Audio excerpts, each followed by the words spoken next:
Millionaire decides to end the house of the past, but who he sees changes everything. Arthur Harrison was determined to erase forever the place that held his most painful memories. At 62, the successful businessman had finally gathered enough courage to return to the coastal town of Mystic, where he grew up, and face the ghosts of a childhood he preferred to forget. When he arrived with the demolition crew on Tuesday morning, he expected to find only an abandoned construction deteriorated by time. However, as he approached the old wooden house, Arthur froze upon seeing a thin line of smoke rising from the chimney. Before he could fully process the information, the front door opened and a young woman appeared, followed by two small children who ran into the backyard full of wildflowers.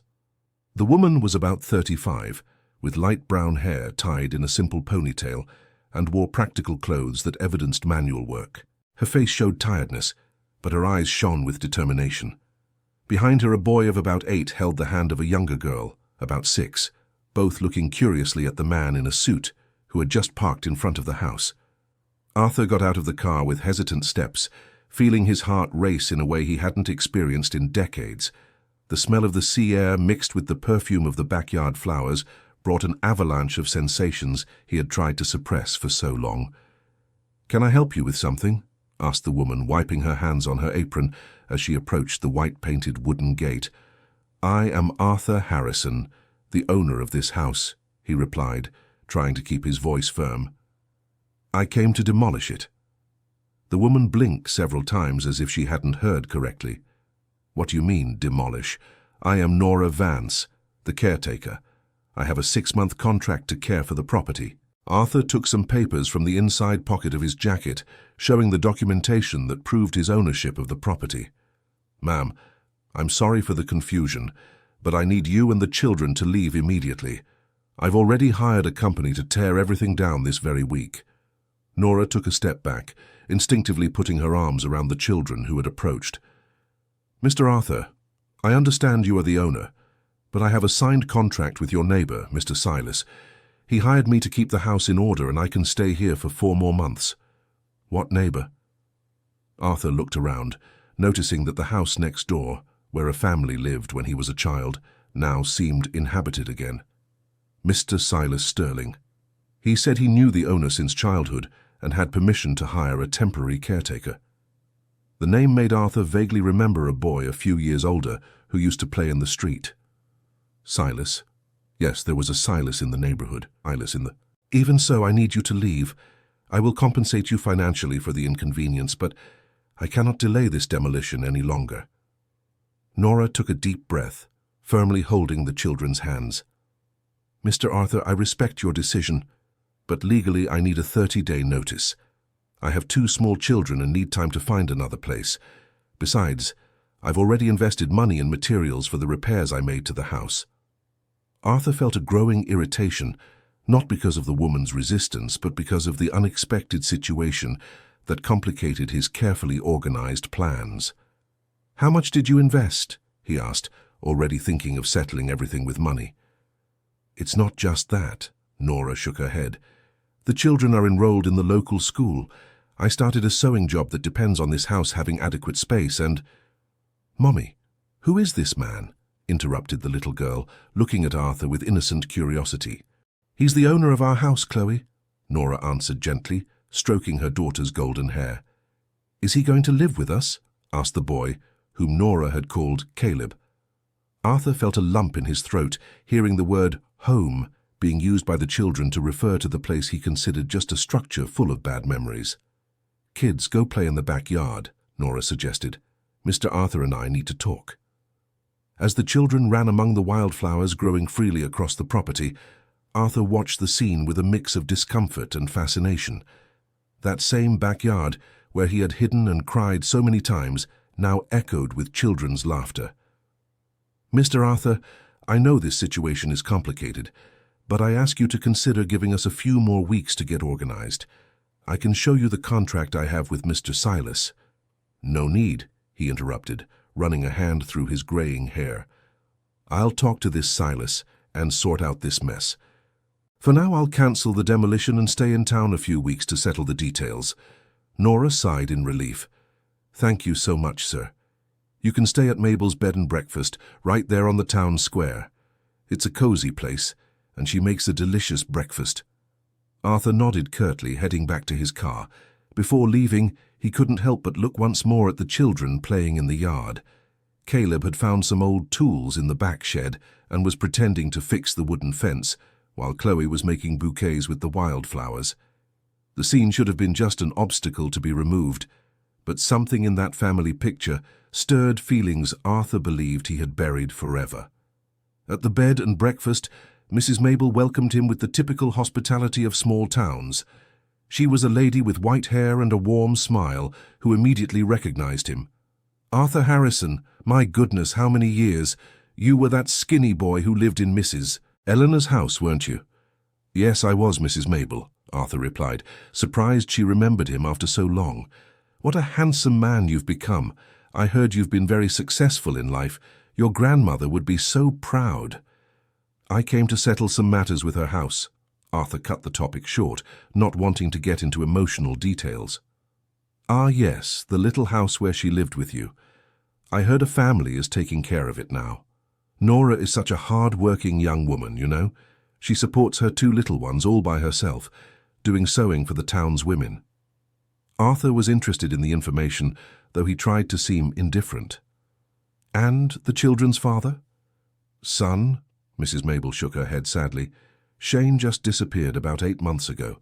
One day he was there, the next he was gone without a word. Left the poor thing with 2 small children and a pile of debts." This information made Arthur feel uneasy, not out of any special sympathy for Nora's situation, but because it complicated his plans for a quick and simple solution even further. "The room is on the 2nd floor, Arthur. It has a lovely view of the sea. I hope your stay is peaceful." That night, Arthur barely slept. From the window he could see the house where he grew up, now lit by a few dim lamps. From time to time, he heard the distant echo of Nora's voice talking to her children, domestic sounds that contrasted drastically with the silent, lonely memories he held of that place. The next morning, he decided to look for Silas to clarify the contract situation. The house next door seemed well kept, with a small but tidy garden and a porch where a man with greying hair read a newspaper in a rocking chair. "Silas?" Arthur called, approaching the gate. The man looked up and a broad smile spread across his face. "Arthur, my God, it's been years. I was hoping you'd show up here someday. You know me." "Of course I know you. We used to play together when we were kids. I was 3 years older, remember? I always wanted to hear from you after you left."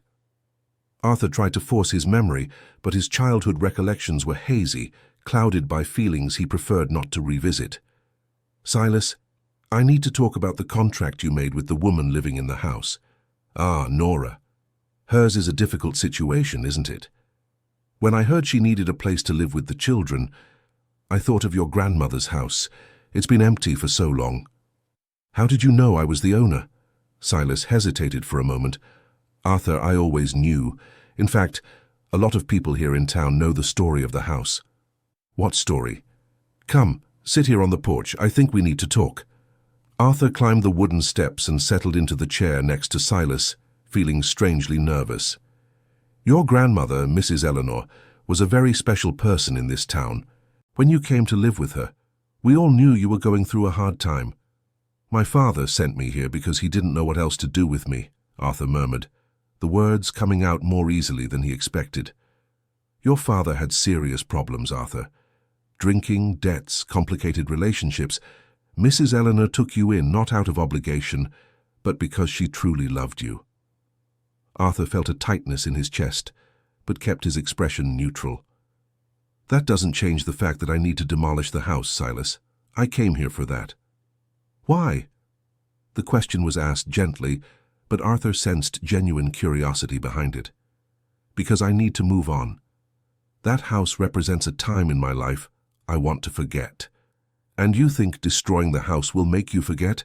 The question echoed in Arthur's mind for the rest of the day.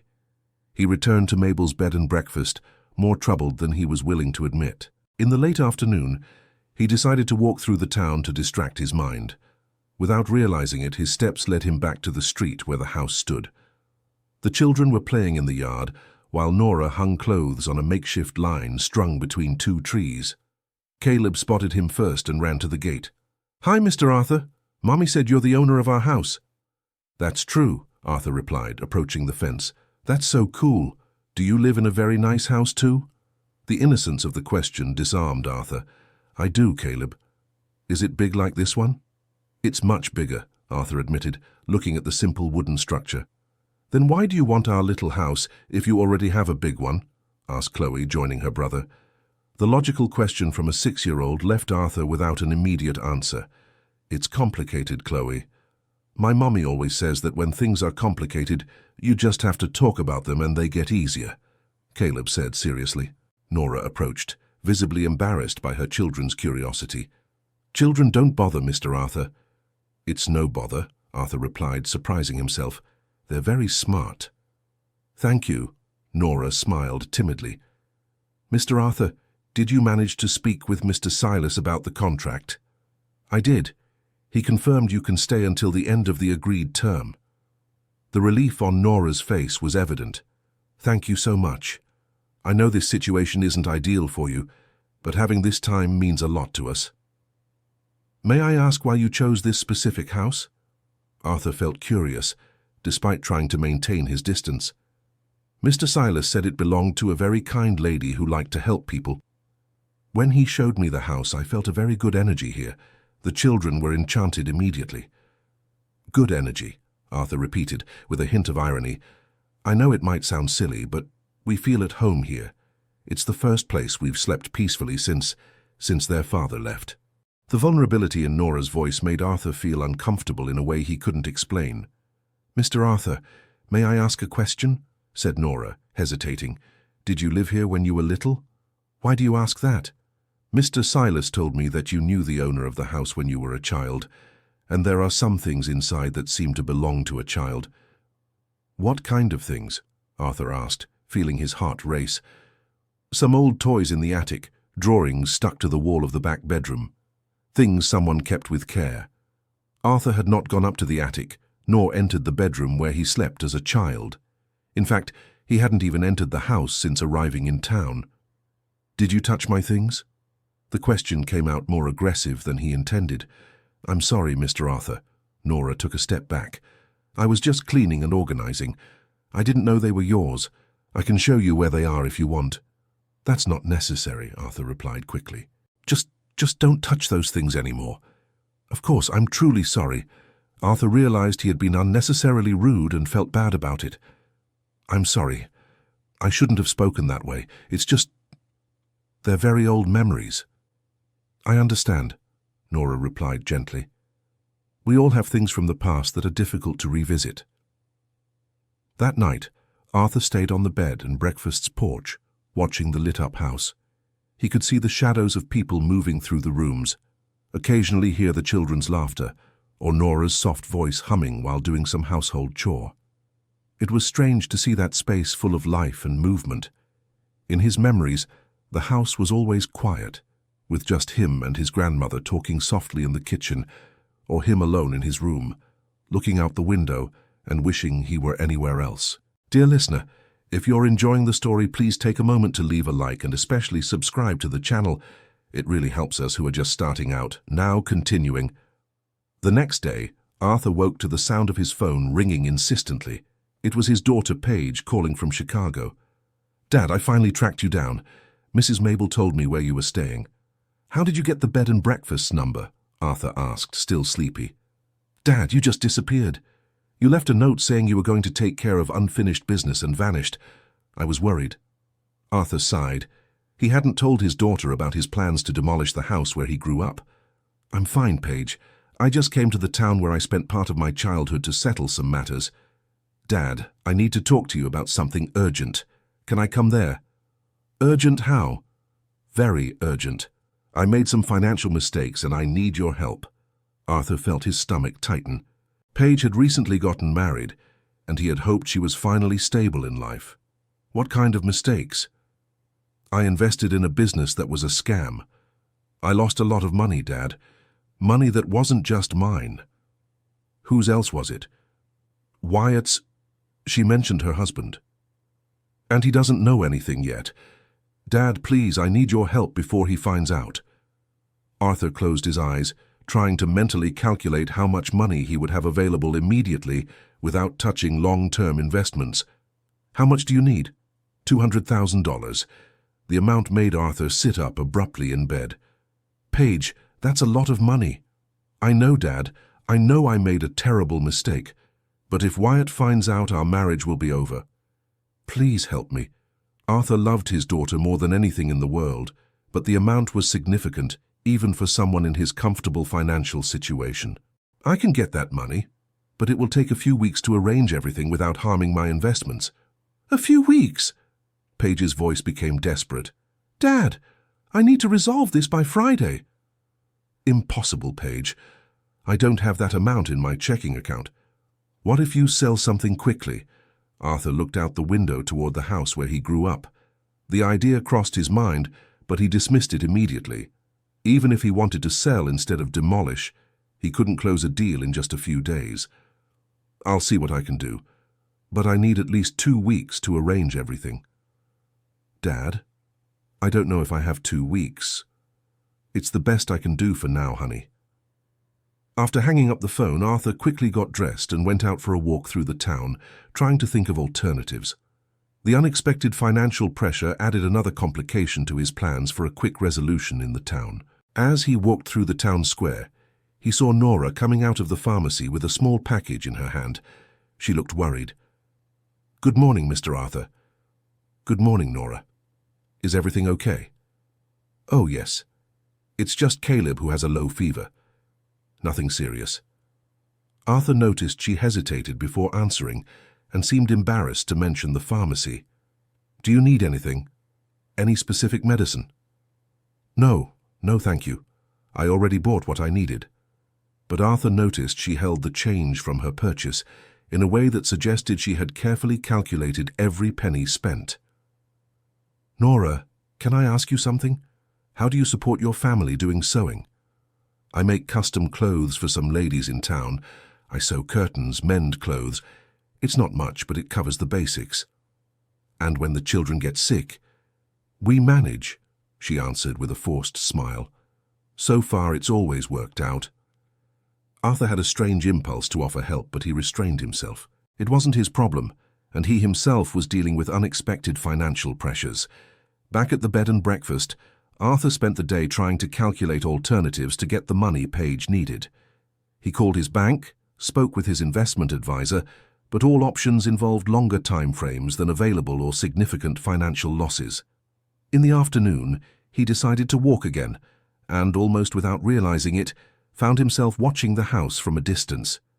Nora was in the backyard, hanging more clothes on the line while the children played nearby. Caleb seemed to be better, chasing Chloe between the trees. It was then that a car stopped in front of the house, and a man got out. He was tall, thin, with simple but clean clothes, appearing to be between 35 and 40 years old. Arthur watched from afar as the man approached the gate and called for Nora. Her reaction was immediate.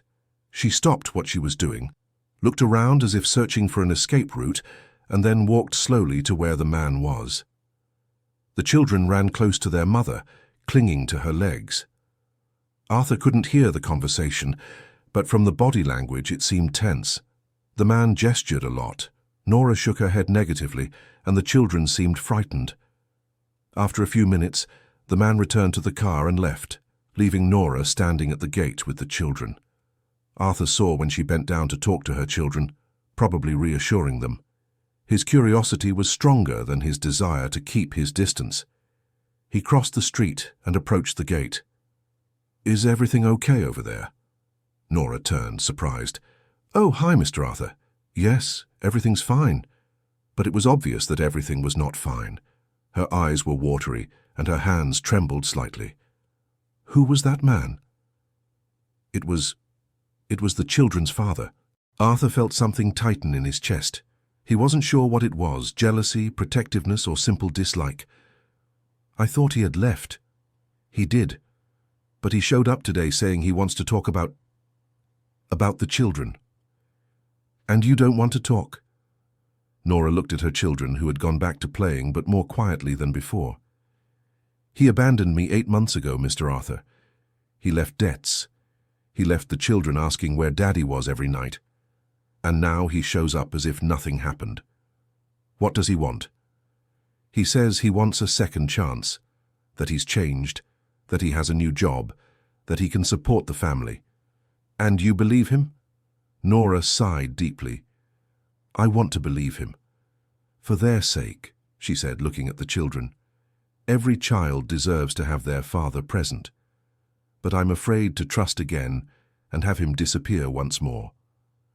Arthur was surprised by the compassion he felt for Nora's situation.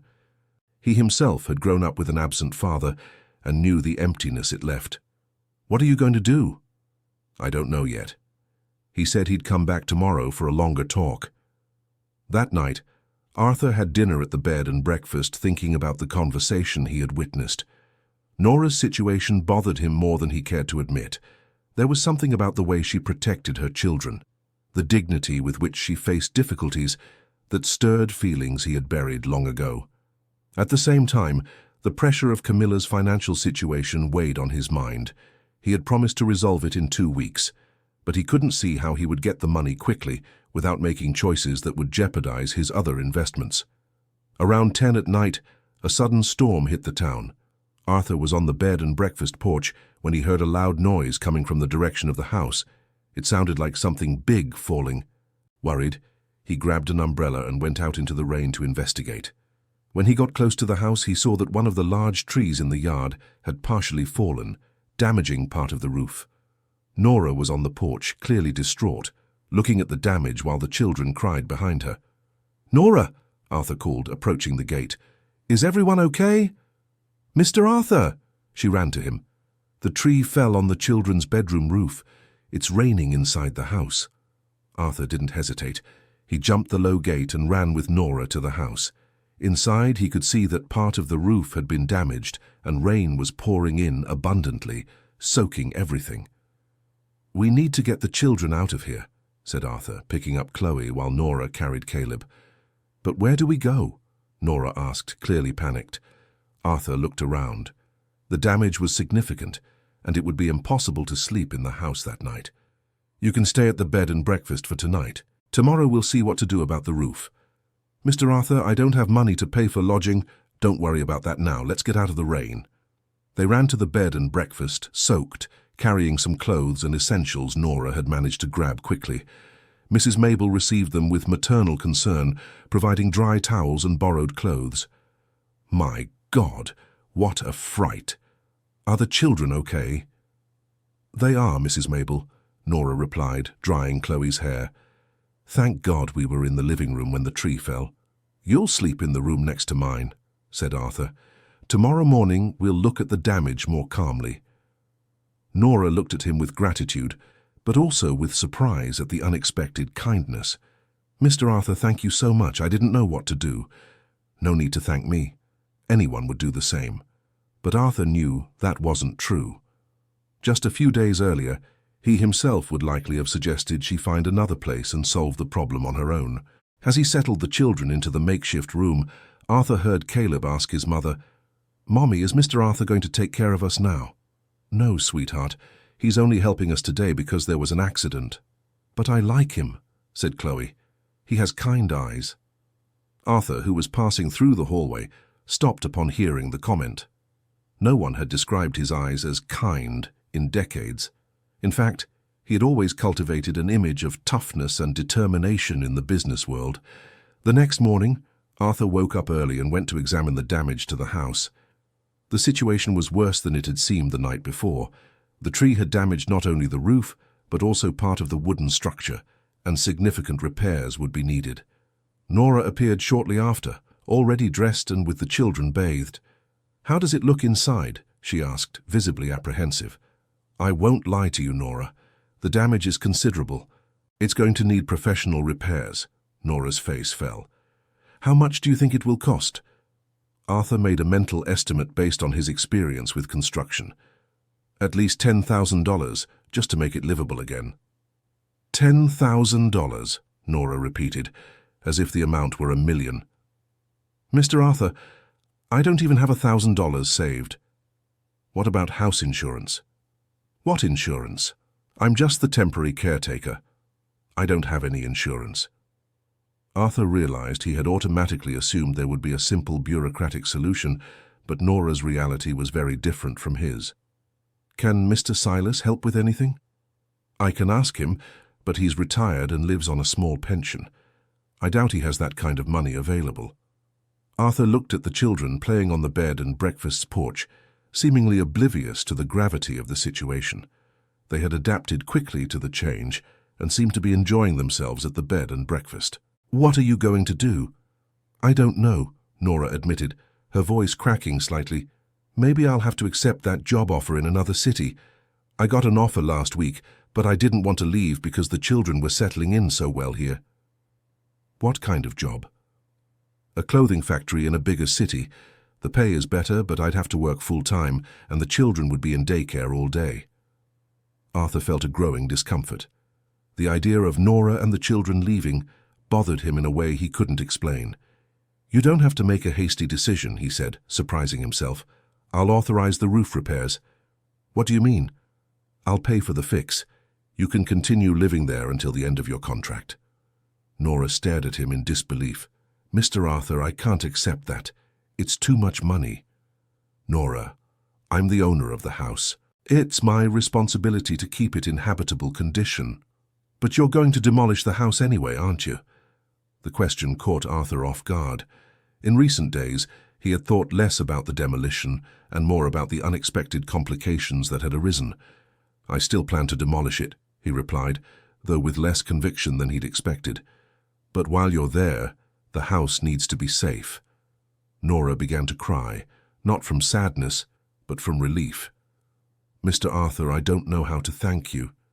No need to thank me, just take good care of the place while you're there. Arthur spent the rest of the morning contacting local construction companies to get repair estimates. The activity kept him busy and temporarily distracted him from the emotional complications he was feeling. In the afternoon, he was talking with one of the contractors when he saw the same man from the previous day stop again in front of the house. It was Shane, the children's father. This time Arthur decided to stay nearby to observe the conversation. Shane knocked on the gate and called for Nora. When she appeared, he seemed more agitated than the day before. Nora, we need to talk seriously. You can't keep avoiding me. I'm not avoiding anything, Shane. I'm just protecting the children. Protecting them from what? I'm their father. You were their father when you decided to leave, too, Nora replied firmly. Where were you when Chloe had pneumonia? Where were you when Wyatt asked every night where Daddy had gone? I was going through a hard time, Nora. I had lost my job. I was depressed. And you thought the solution was to abandon your family. Arthur watched the argument from a distance, feeling uncomfortable but unable to walk away. There was something in Nora's defensive posture that awakened in him a protective instinct he didn't know he had. Now I have a good job, Nora. I can support you all properly. The kids deserve to have their father back. The children deserve to have a reliable father, Nora corrected. How will I know you won't leave again when things get tough? Because I've changed. I'm in therapy. I stopped drinking. You were drinking? Nora's voice rose, shocked. You never told me about that. It was nothing serious, just sometimes I drank to forget my problems. Shane, you're giving me more reasons not to trust you. Arthur saw when Wyatt and Chloe appeared on the bed and breakfast's porch, drawn by the raised voices. The children watched the argument with expressions of confusion and fear. Without thinking too much, Arthur approached the gate. Is there a problem here? Shane turned to him with hostility. Who are you? I'm the property owner, Arthur replied calmly. Oh, you're the millionaire who wants to demolish the house, Shane said with disdain. Nora told me. Shane, please don't cause trouble, Nora pleaded. What trouble? So I'm just talking with my family. They haven't been your family for 8 months, Arthur said, his irritation growing. You lost that right when you abandoned them. And how exactly did you earn that right? Shane took a step toward Arthur. By looking after them for a few days. Arthur felt the blood rush to his head, but he controlled himself upon seeing the children watching. "It's not my business how you two sort this out," he said, forcing calm into his voice. "But I won't tolerate shouting on my property, scaring the children." Shane looked at Wyatt and Chloe, who had come closer and were now clinging to Nora's legs. "Daddy," Chloe said timidly, "why did you leave?" The innocent question created an awkward silence. Shane crouched down to his daughter's level. "Daddy had to take care of some things, Princess. But now I'm back, and I want to be with you." "Are you going to leave again?" asked Wyatt, with a worrying maturity for his 8 years. "No, son. Daddy learned that family is the most important thing." Arthur watched the scene with conflicting feelings. Part of him wanted Shane to leave and let Nora be. Another part recognized that the children deserved to have their father present if he had really changed. "Shane," said Nora, "if you really want to be part of their lives again, it has to be gradual. They need time to trust you again." "How much time?" "As much time as necessary." Shane seemed frustrated but nodded. "All right, can I visit them a few times a week?"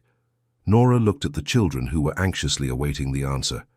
"We can try, but if you disappear again—" "I won't disappear," Shane promised. Arthur remained on the spot until Shane left.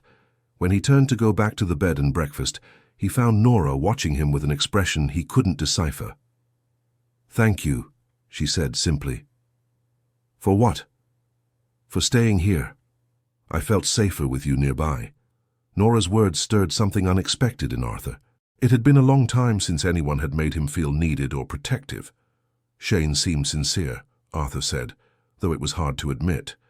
"Maybe he is, but sincerity doesn't guarantee constancy. He's been sincere before."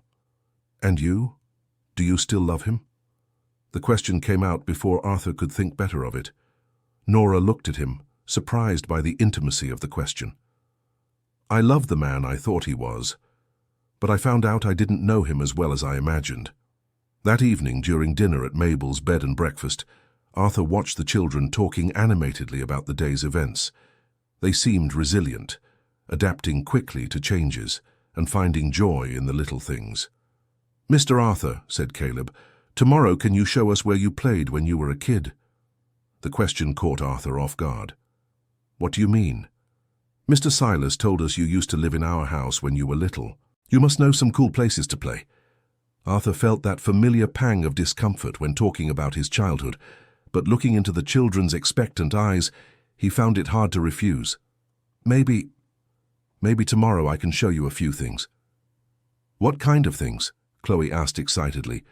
"There's a small beach right behind the house, and there are some trails in the woods that lead to beautiful spots." "Can you come with us, Mom?" Caleb asked Nora. "If Mr. Arthur doesn't mind." Arthur realized the idea of spending the day with them didn't bother him as much as it probably should. "Of course you can all come." Dear listener, if you're enjoying the story, please take a moment to like and especially subscribe to the channel. It really helps us who are just starting out. Now, continuing. The next morning, Arthur woke with a strange feeling of anticipation. He had slept better than in previous nights and caught himself thinking about the outing he had promised the children. After breakfast, they walked together to the house to check the progress of the roof repairs. The contractor Arthur had hired was already working, and the estimate was that it would be finished in 2 days. "Wow," Caleb exclaimed, seeing the men on the roof. "Are they really going to fix everything?" "Yes, they are," Arthur replied. "Soon you'll be able to move back home." "And then, are you going to tear it down?" Chloe asked sadly. The girl's innocent question made Arthur hesitate. In recent days, he had thought less about the demolition and more about the people who had made that house a home again. "We'll see," was all he could manage to say. They followed the trail Arthur vaguely remembered from his childhood. The path was a bit overgrown, but still passable.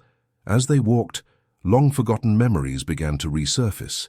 "There's a creek around here," Arthur said, surprised he remembered the detail. "A real creek." Caleb ran ahead, eager to see.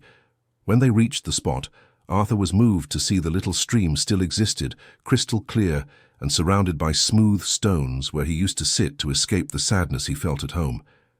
"It's beautiful," said Nora, sitting on one of the stones. "Did you come here as a child?" "Sometimes," Arthur admitted, "when I needed to think." "What did you think about?" Chloe asked, settling in beside him. Arthur looked at the girl with her curious and innocent eyes and felt a surprising urge to be honest. I thought about why my father sent me away. If I had done something wrong. Did you? Caleb asked with the frankness typical of children.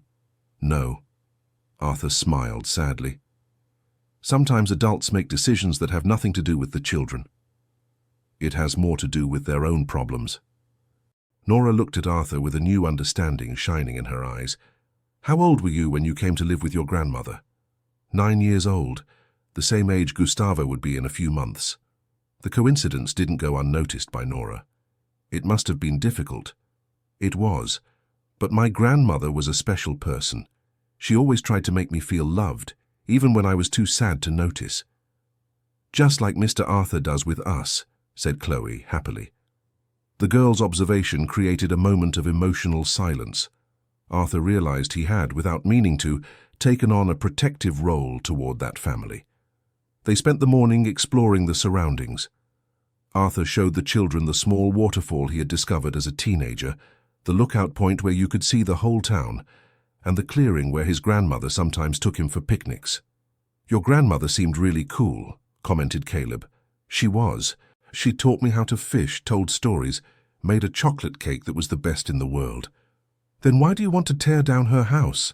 Asked Chloe with genuine confusion. Arthur stopped walking, caught off guard by the direct question. Because when you grow up, sometimes you need to leave the past behind to move forward. But the good moments are also part of the past, Nora observed gently. Maybe it's not the past you need to leave behind, but just the pain. Nora's words echoed in Arthur's mind for the rest of the day.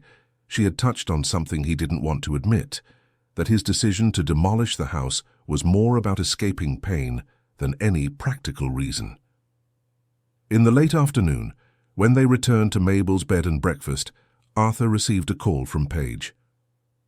Dad, did you sort out the money situation? I'm working on it, honey, but it really will take a few weeks. Dad, I don't know if I can wait that long. Wyatt is starting to suspect something is wrong. Arthur felt the familiar pressure of paternal responsibility. He had always solved Paige's problems quickly, using his financial resources to soften the consequences of her mistakes. Paige, maybe it's time you told your husband the truth. Dad, are you crazy? He'll leave me. If he truly loves you, he'll help you solve the problem together. Easy to say when it's not your marriage on the line, Paige replied bitterly. The call ended tensely, leaving Arthur unsettled. He had always tried to protect his daughter from the consequences of her choices, but for the first time, he wondered if that had really been helpful for her development. That evening, while having dinner with Nora and the children, Arthur found himself comparing the two situations. Nora had faced her husband's abandonment, raised the kids alone, dealt with financial hardships, and yet had maintained her dignity and hadn't tried to overprotect the children from life's realities. Nora, he said during a pause in the conversation, may I ask how you managed to stay optimistic amid so many difficulties? Nora seemed surprised by the question. I don't know if I exactly stay optimistic, but I've learned that difficulties are part of life. The important thing is not to let them define who you are. And you don't get angry at your ex-husband, at the situation, at the lack of money. Sometimes I do, admitted Nora. But I've found that staying angry for too long only hurts myself and the children. It's better to focus on what I can control. Arthur reflected on her words. He had spent decades feeling angry at the father who abandoned him, at the difficult childhood he had, at the circumstances that forced him to grow up too soon. Maybe Nora was right about focusing on what one can control. The next day, Arthur received an unexpected call from his investment advisor. Arthur, I have some interesting news. That tech company you invested in 2 years ago has just been sold. Your return is going to be much higher than we expected. How much? Approximately $500,000, after taxes. Arthur felt immense relief. With that money, he could help Paige without jeopardizing his other investments. When can I access the money? In a week, at most.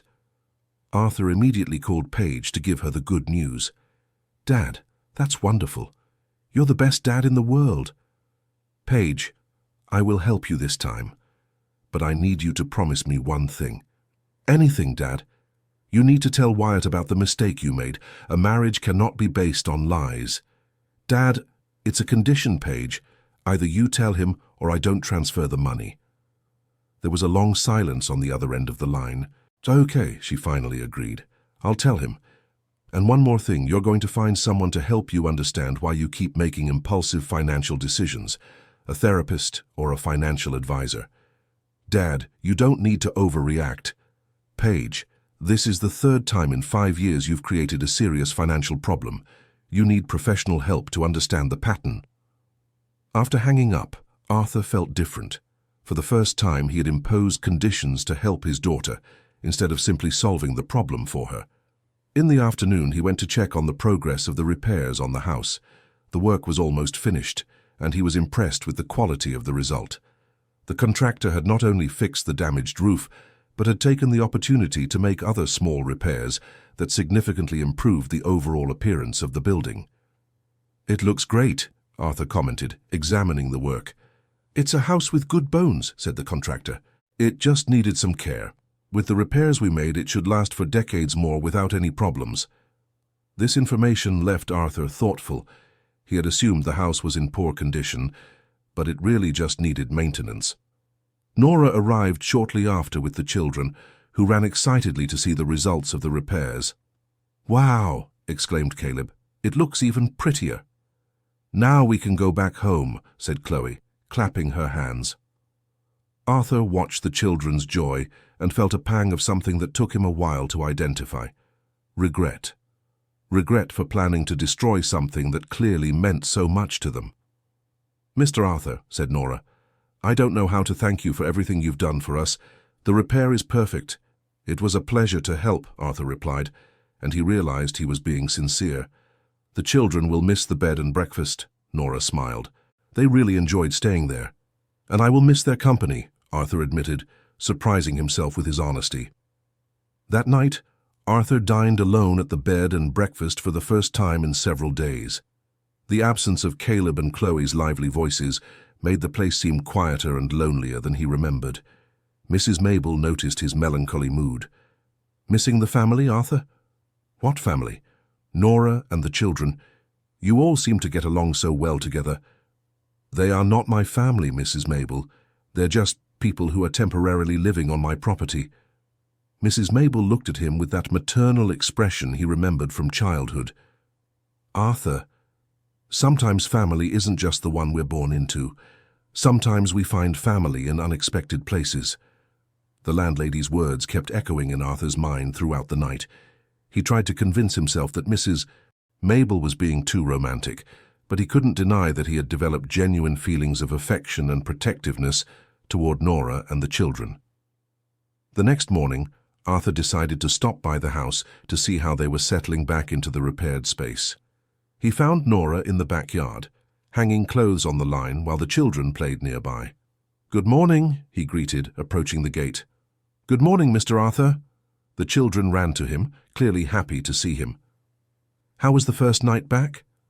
"Wonderful," replied Nora. "The house feels even cozier after the repairs." Arthur noticed she seemed more relaxed and happy than in previous days.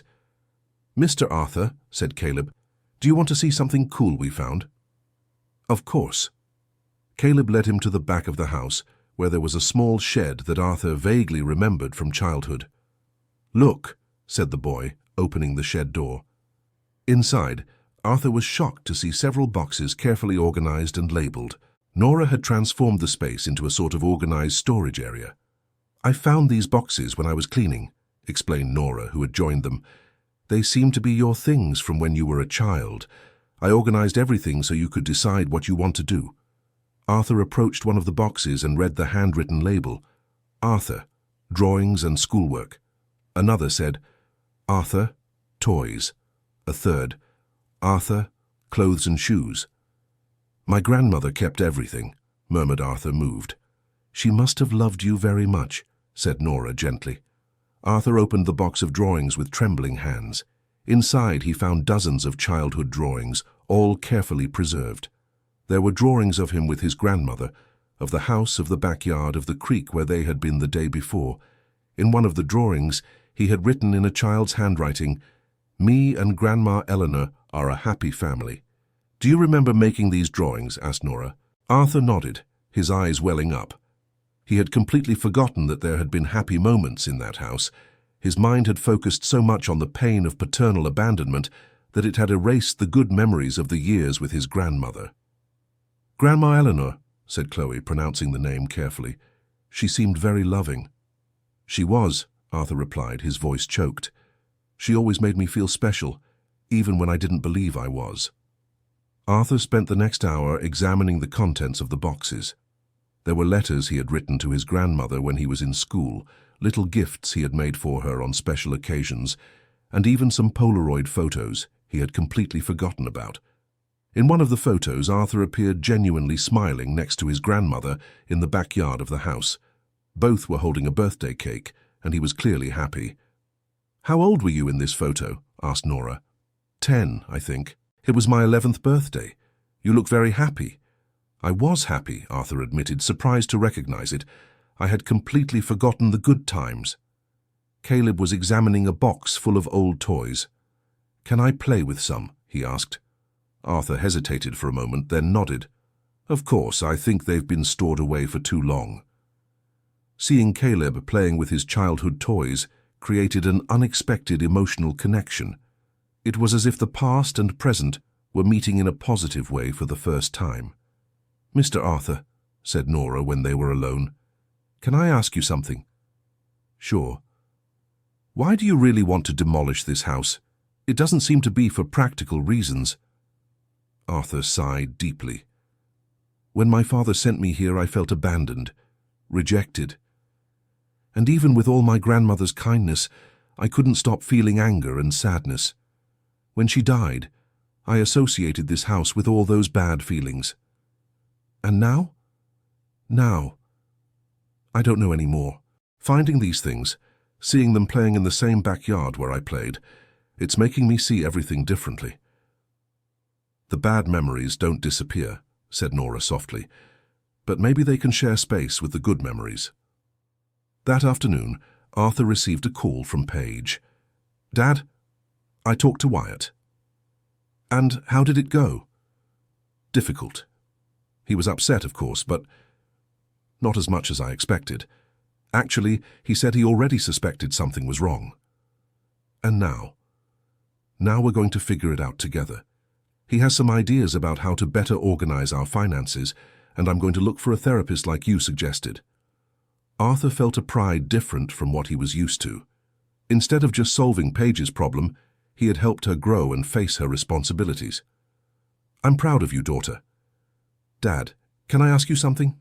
You seem different, more, I don't know, more at peace. Maybe I'm learning some things about myself. Well, whatever it is, it's doing you good." After the call, Arthur decided to walk through the town. Without realizing it, his steps led him back near the house. The children were playing in the backyard with his old toys, and Nora was sewing on the porch. It was a simple domestic scene, but there was something deeply calming about it. "Mr. Arthur." Chloe ran to the gate when she saw him. "Do you want to play with us?"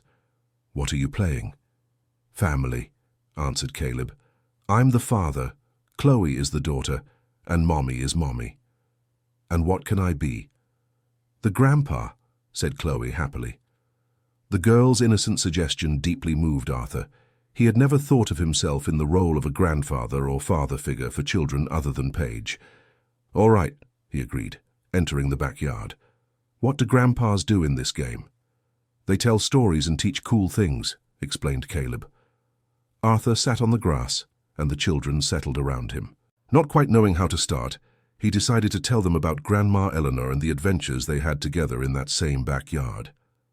Nora stopped sewing to listen, smiling as she saw how enchanted the children were with the stories.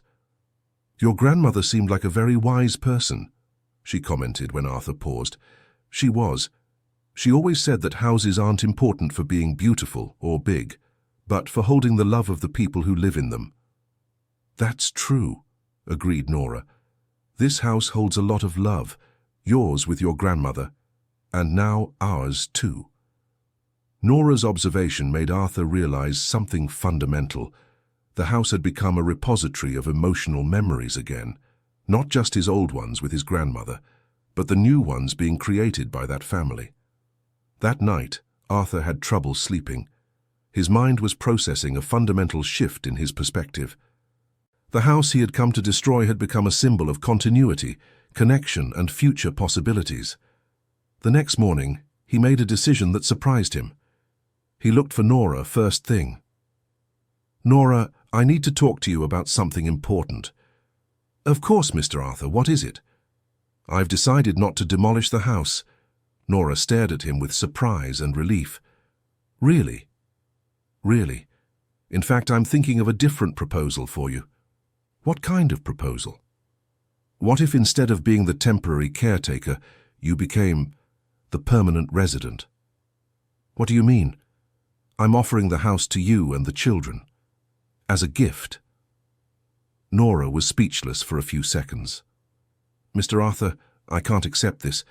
It's too generous, but Nora, this house needs a family. You've turned it into a home again. My grandmother would be happy to know it's sheltering people who love it. But it's a valuable property. Its value isn't in the money I could get from selling it. It's in the memories it can hold and the future it can provide." Nora began to cry, moved. "Mr. Arthur, I don't know what to say." "Say you accept, that you'll raise the children here, take care of the house, and fill it with life and joy." "I accept," Nora managed to say through her tears. "Thank you so much. Thank you for everything." Arthur felt a peace he hadn't known for decades. He had found a way to honor his grandmother's memory while building something positive for the future. The children were euphoric when they heard the news. "Is the house ours forever?" asked Caleb, incredulous. "Forever," confirmed Arthur. "And will you come visit us?" asked Chloe. Arthur looked into those hopeful little eyes and felt his heart warm. "If you want me to, I can come visit you always." "We do," the two children replied in unison. Dear listener, if you're enjoying the story, please take a moment to leave a like and especially to subscribe to the channel. It really helps us who are just starting out. Now, continuing. In the following days, Arthur busied himself with the paperwork necessary to officially transfer the property to Nora. The process was more complex than he had imagined, but each signature made him feel more certain of his decision. During one of his visits to the notary's office, he found Silas waiting for him with a serious expression. "Arthur, I need to confess something." "What is it?" "I didn't hire Nora by chance. I knew you'd eventually come back here, and I thought it might be good for you to see the house being loved by a family again." Arthur was surprised. "You planned this?" "Not exactly planned, but when Nora showed up needing a place to live, I thought of your house and of you. I thought you could help each other." "How so?" "She needed a home, you needed a reason to make peace with your past, and it worked, didn't it?" Arthur smiled, shaking his head. "Silas, you're smarter than I imagined. I'm just an old man who understands a few things about life and people." That afternoon, as Arthur was organizing the transfer documents, Nora approached with a worried expression. "Mr. Arthur, I need to talk about Shane." "What about him?" "He's insisting on coming back home. Says now that I have a house of my own, we can start over as a family." Arthur felt a pang of jealousy that surprised him. "And how do you feel about that?" "I'm confused. Part of me wants to believe he's changed for the children's sake, but another part is afraid to trust again." "What is your heart saying?" "My heart is saying that I don't love him the same way anymore. That what I feel now is more compassion than love. And the children? They deserve to have their father present, if he's truly committed to staying, but they also deserve to see the example of a healthy relationship based on true love." Arthur realized Nora was indirectly referring to the feelings that had developed between them in recent weeks. "Nora," he said, gathering courage, "can I confess something?" "Of course." "I've fallen in love with you, and with the children too, in a different way. You've become the family I never knew I wanted." Nora looked at him with emotion shining in her eyes. "Arthur, I've fallen in love with you too. with the way you care for us, with the kindness you hide behind that tough exterior. But this complicates things with Shane.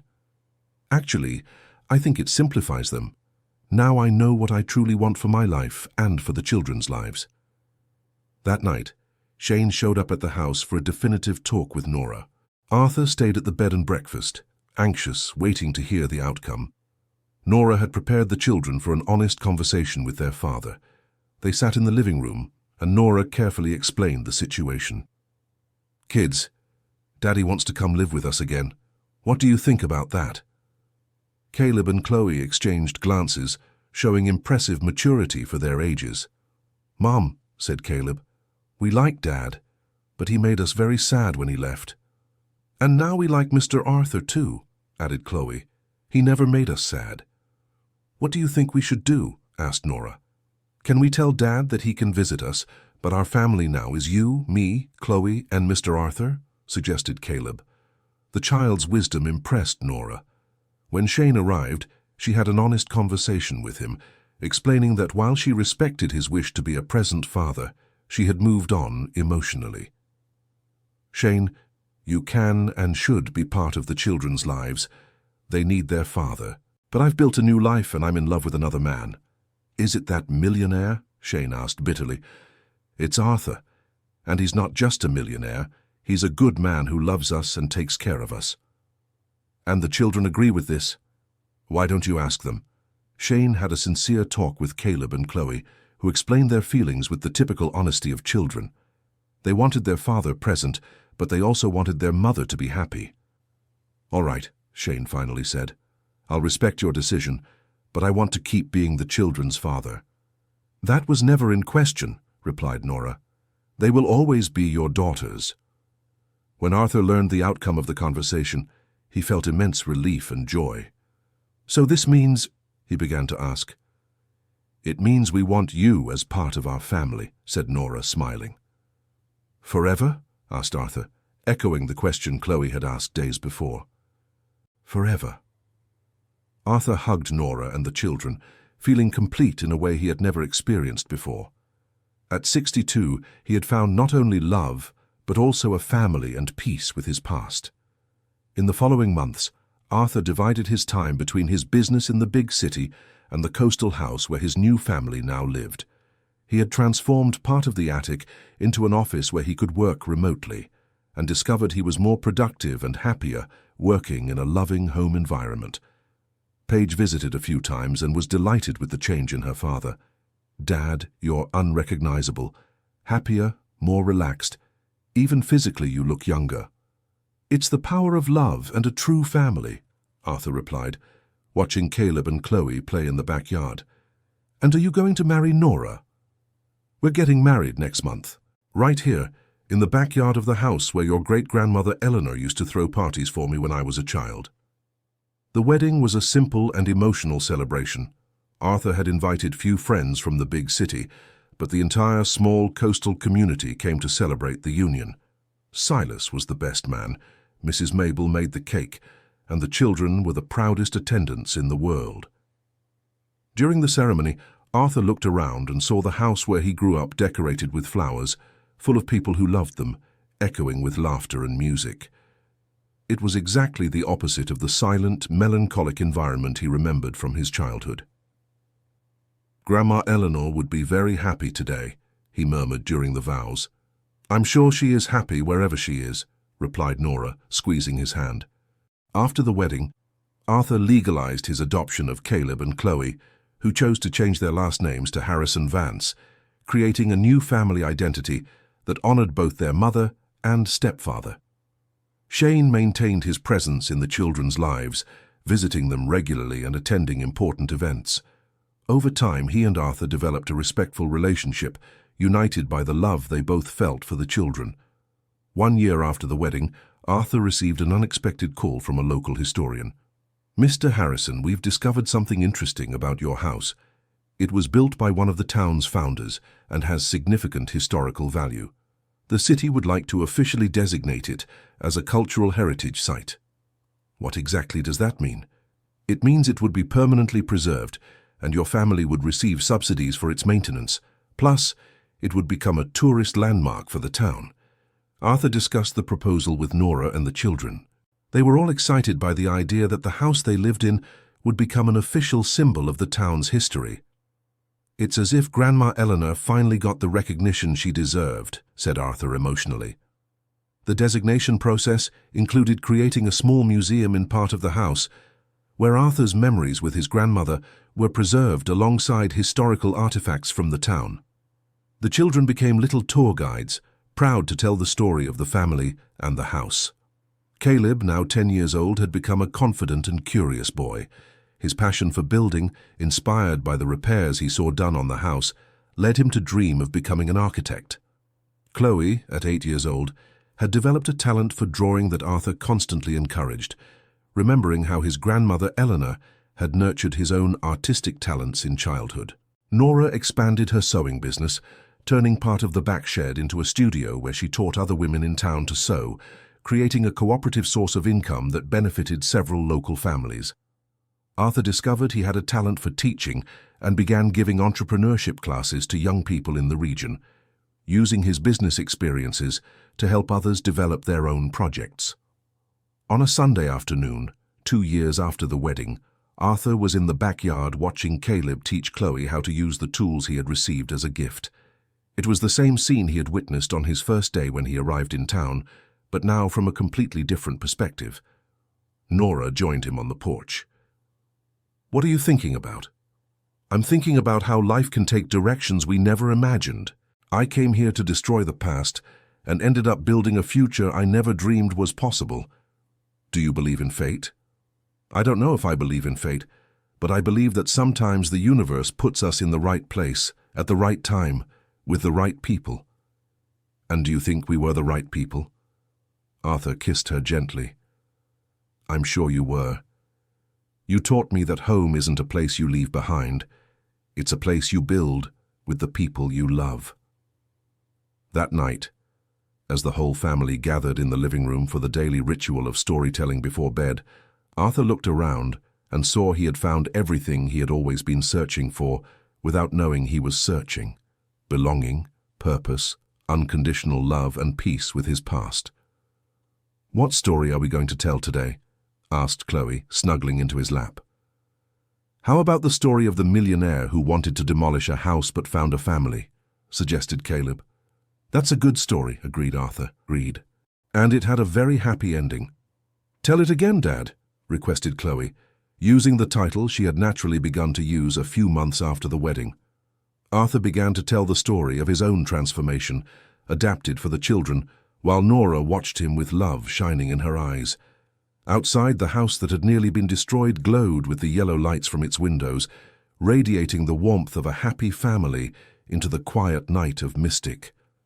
3 years later, Arthur was in his attic office when he received a call from an investor in a neighboring town. "Mr. Harrison, I understand your property has significant historical value. I'd like to make a very generous purchase offer." "It's not for sale," Arthur replied without hesitation. "Sir, perhaps you didn't understand. I'm offering 3 times the market value." "I understood perfectly, but some things in life are priceless." After hanging up, Arthur went downstairs to find his family. It was Saturday, and they had planned a picnic at the same spot where he used to go with his grandmother Eleanor.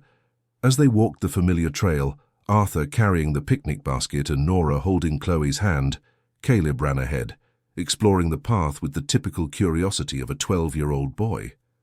"Daddy Arthur," said Chloe, stopping to pick some wildflowers, "when I grow up, can I bring my children to play at our house?" "Of course, Princess. This house will always belong to our family. And will you tell them the story of how you found us?" "I'll tell all the stories, the sad ones and the happy ones, because they were all part of the path that led us here." When they reached the creek, Arthur sat on the same rock he used to sit on as a child, but this time with a completely different perspective. Instead of the loneliness and sadness from decades ago, he was surrounded by people who loved him and whom he loved deeply. Caleb had discovered a small school of fish and was trying to catch them with his hands, while Chloe made flower crowns for the whole family. Nora laid out the picnic and called everyone to eat. "Arthur," she said when they were alone for a moment. "Do you still think about the person you were before you met us?" "Sometimes," he admitted, "but not with longing." He was a lonelier, more bitter person, more focused on running from the past than building a future. "And do you miss anything from the old life?" Arthur thought carefully before answering. "I miss the simplicity of only thinking about myself, but that feeling fades quickly when I remember the happiness I have now. It's like comparing a life in black and white to a life in vibrant color. The children changed you so much. You all changed me, but the children especially taught me about unconditional love. They accepted me into their lives without question, asking for nothing more than affection and presence." "And Shane, does his visiting still bother you?"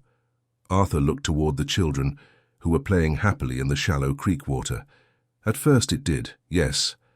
I was jealous, insecure. But I learned that a child's heart is big enough to love many people at once. And you already taught me that love isn't possessive, it's generous. You've become a wise man, Arthur Harrison. I've become a loved man, Nora, and that made all the difference." At the end of the day, when they returned home, they found Shane waiting on the porch for his weekly visit with the children. The greetings were now cordial, and sometimes Shane even stayed for dinner when the children asked. "How was the picnic?" Shane asked his daughters. "It was great, Dad," said Chloe. "Daddy Arthur told us stories about when he was a kid and played in these same places." Arthur noticed the children had naturally developed a way to refer to the two men in their lives. Dad for Shane and Daddy Arthur for him, for it was a simple and loving solution that honored both relationships. "And what about you, Caleb?" Shane asked his son. "Dad, Daddy Arthur taught me how to identify the different types of fish in the creek. He knows so much about nature." "That's cool. Maybe next week we can go fishing together, just the two of us." "Maybe. But can I teach Daddy Arthur what you teach me, too?" The naturalness with which Caleb integrated both men into his emotional life was an example of how children can be resilient and loving when adults create an environment of respect and cooperation.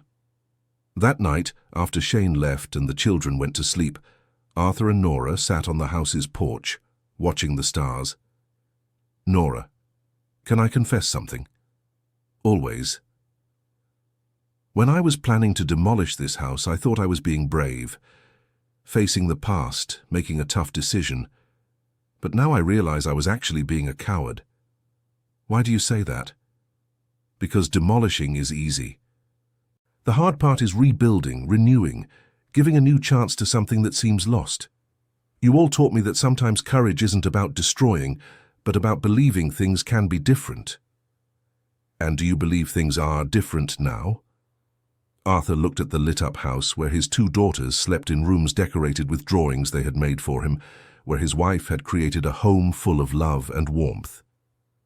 "I believe they are completely different. This house, which represented pain and abandonment to me, now represents love, continuity, and hope. And the future. How do you see our future?" "I see Caleb growing up and maybe becoming the architect he dreams of being, possibly renovating old houses instead of demolishing them. I see Chloe developing her artistic talent and maybe painting murals on historic houses like this one. I see you expanding your studio and teaching more and more women to be independent. And I see myself growing old beside you all, telling stories to grandchildren in the same backyard where my grandmother told stories to me. It's a beautiful future. It's the future I want to build, not running from the past, but using everything I learned from it to create something better." 5 years after arriving in town with the intention of demolishing the house, Arthur was organizing a birthday party for Chloe, who was turning 10. The house had become the natural social center of the extended family they had created. Silas, now considered the children's honorary grandfather, arrived early to help with the preparations. Mrs. Mabel brought her famous chocolate cake. Paige came with her husband Wyatt and the baby they had just had. Even Shane contributed, bringing decorations the children had requested. "Arthur," said Silas while they hung streamers in the backyard, "have you ever stopped to think about how this story could have ended differently?" "How so?" "If you had arrived here a few days earlier, or if the storm hadn't knocked down the tree, or if the children hadn't been so charismatic, You might have demolished the house anyway and missed all of this." Arthur stopped what he was doing and looked around. Nora was in the kitchen preparing snacks with Paige. Caleb tested the sound system he had set up for the party. Chloe tried on the new dress her mother had sewn especially for the birthday. Wyatt played with the baby on the grass. Shane blew up balloons while chatting amiably with Mrs. Mabel. "It's true, Silas, but you know what? I think somehow deep down I always knew I needed to come here not to destroy, but to heal. Maybe my conscious mind wanted to demolish, but my heart was looking for a reason not to. And you found it. I found a family, a home, a purpose, and peace with my past. I found everything." Chloe's party was a success. The neighborhood children came to play in the backyard, which had become a natural community gathering spot. The adults chatted on the porch, sharing stories and strengthening the bonds of friendship that had formed around that family. At the end of the evening, when everyone had left and the children were asleep, Arthur and Nora took a walk on the nearby beach. "Arthur, are you happy?" asked Nora. "Happier than I ever imagined I could be. And you?" "Completely happy. Sometimes I wake up in the morning and I can't believe all of this is real. It is real, and it's ours." They walked in silence for a few minutes, listening to the sound of the waves and feeling the night breeze. "Nora, can I ask a question that might sound strange?" "Of course." "Do you think my grandmother Eleanor would be proud of the family we've built in her house?" Nora stopped walking and hugged him. "Arthur, I am absolutely certain she would be not just proud, but moved. You transformed the pain of losing her into love for a new family. You've honored her memory in the most beautiful way possible. Sometimes I feel as if she's present, especially when I'm telling stories to the children or when I see them playing in the backyard. Maybe she is present in a way. Love leaves marks on places, on people, on memories, and her love for you has multiplied into the love you feel for us." Arthur was moved by Nora's words. That was exactly what he felt, but he had never been able to express it. "Thank you," he said. "For what?" "For helping me understand that coming home doesn't mean going back to the past. It means creating a future where the best of the past can continue to exist." They walked back home hand in hand, finding the lights still on in the living room where Caleb had left an architecture book open, a gift Arthur had given him, and where Chloe had forgotten her colored pencils scattered on the table, along with a drawing of the complete family, including Shane, under a rainbow. Arthur turned off the lights and went up to the room he shared with Nora. Before sleeping, he looked out the window at the backyard where it had all begun, where a family had found a home, and where he had found himself. 7 years after his arrival in town, Arthur received an unexpected proposal. A children's book publisher had heard about the story of the historic house and the family living in it, and wanted to publish a book based on their experiences. "It's an inspiring story, Mr. Harrison, a man who came to destroy the past but found the future. Children will love it." Arthur discussed the proposal with the family. The children, now 14 and 12, were excited about the idea of having their stories published. "But it has to tell the whole truth," insisted Caleb, "about how you wanted to demolish our house, about how Dad Shane left, about the difficulties Mom went through. Why do you think it's important to tell the hard parts?" Arthur asked, curious about the teenager's perspective. "Because if you only tell the good parts, the kids who read it will think it's a fantasy. But if you tell the bad parts too, they'll see that real families go through problems and can overcome them." Caleb's wisdom impressed Arthur. The boy had developed remarkable emotional maturity, a result of experiencing significant changes and being raised in an environment where feelings were discussed openly. "And you, Chloe? What do you think?" "I think we should write the book, Dad Arthur. And I can do the illustrations." Chloe had become a talented artist. Her paintings and drawings decorated not only the house, but also the small museum that operated on the property. The process of writing the book became a family activity.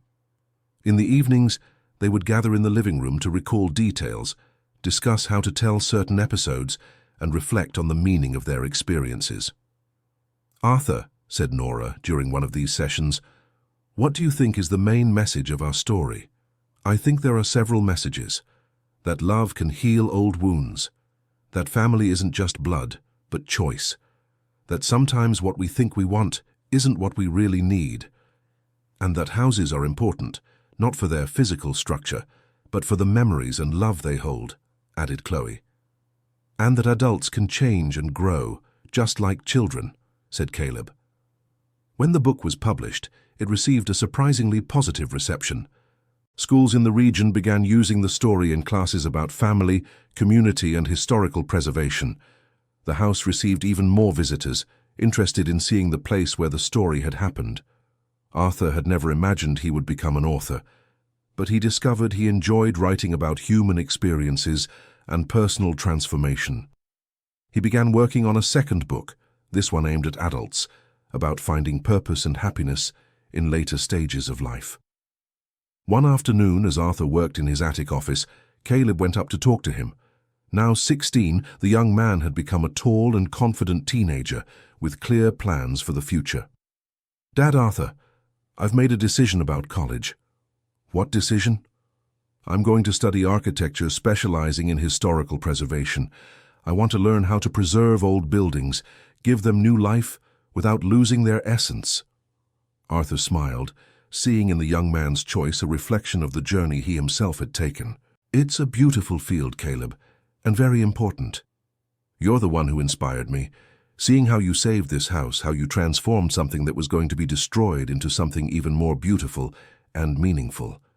Actually, you all inspired me. You taught me to look beyond the physical structure and see the emotional potential of spaces." "Dad, Arthur, can I ask you something personal?" "Of course.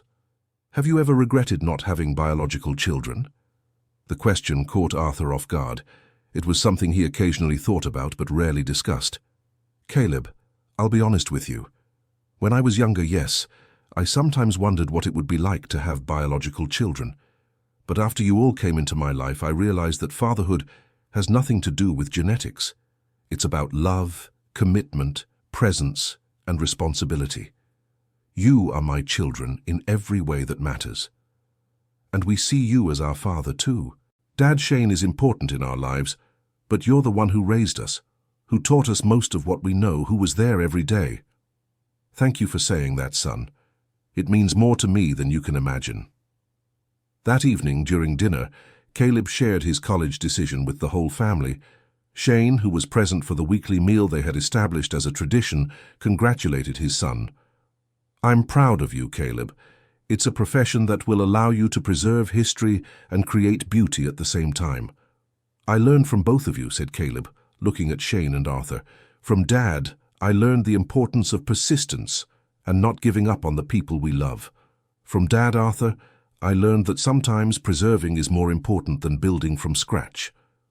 Caleb's maturity and generosity in recognizing the positive contributions of both men in his upbringing showed how the family had managed to create a healthy environment of coexistence and mutual respect.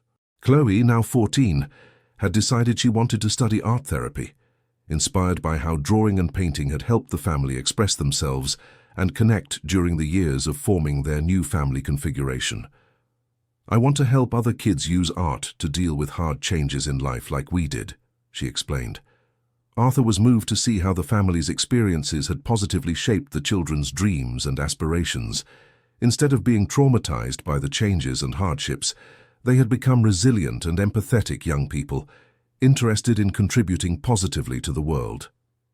Nora had expanded her sewing studio to include courses in women's entrepreneurship, teaching other women not just how to sew but how to develop their own businesses.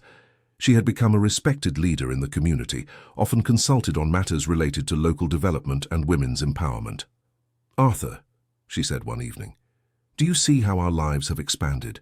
When we met, I was focused only on surviving day to day.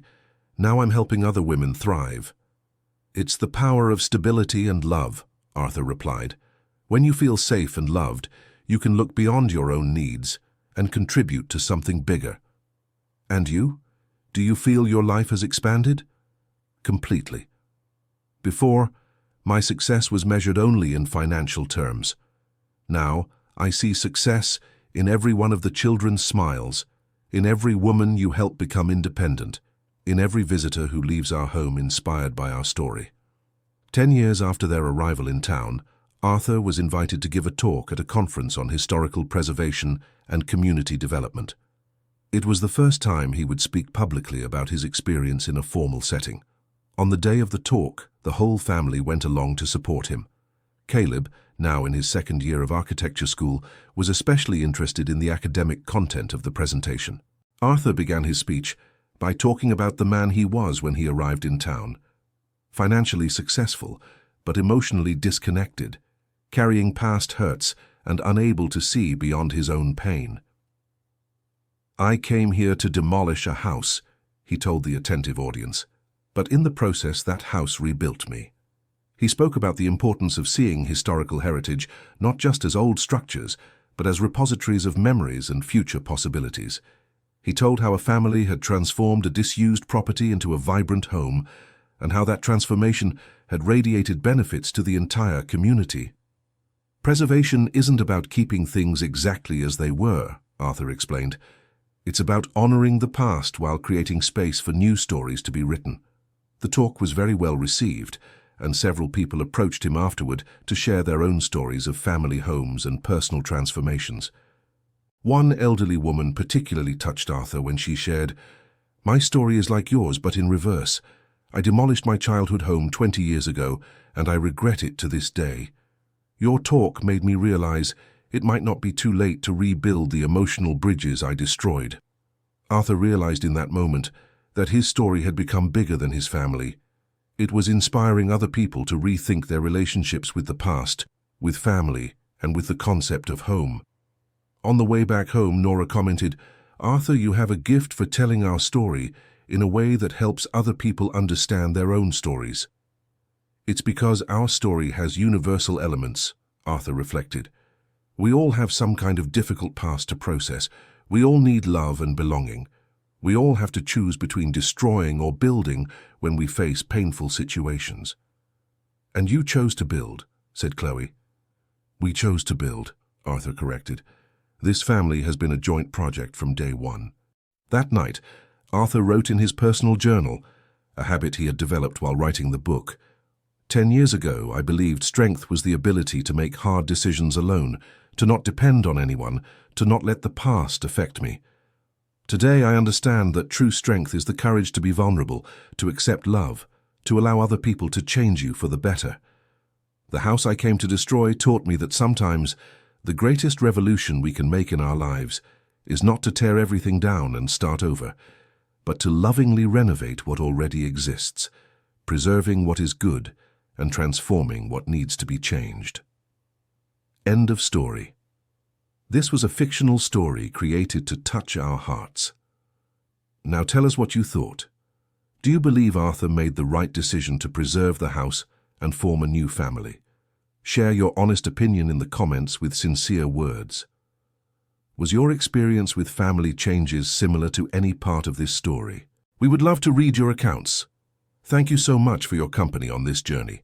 Don't forget to leave your like and, most importantly, subscribe to the channel so you don't miss other soul-touching, emotional stories.